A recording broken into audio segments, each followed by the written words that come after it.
You know, it's a great story that Mother Teresa was once serving a leper, and some guy walked by and said, "Ew, I wouldn't do that for $1 million." She looked up at him and smiled and said, "Yeah, neither would I." She was doing something worth more than all the money in the world. She was serving a human being of infinite value to our infinite God who found each person worth dying for.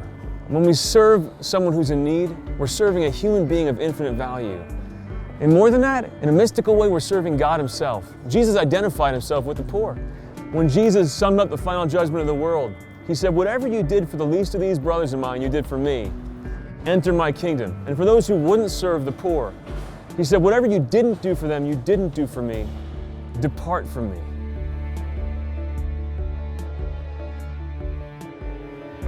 And a happy side effect of serving those who can't pay us back is it brings out the best in us. Now, we don't all have to do everything, but we each have our own part to play. You know, I try to bring my family down to serve the poor in a face-to-face way every month in downtown Denver.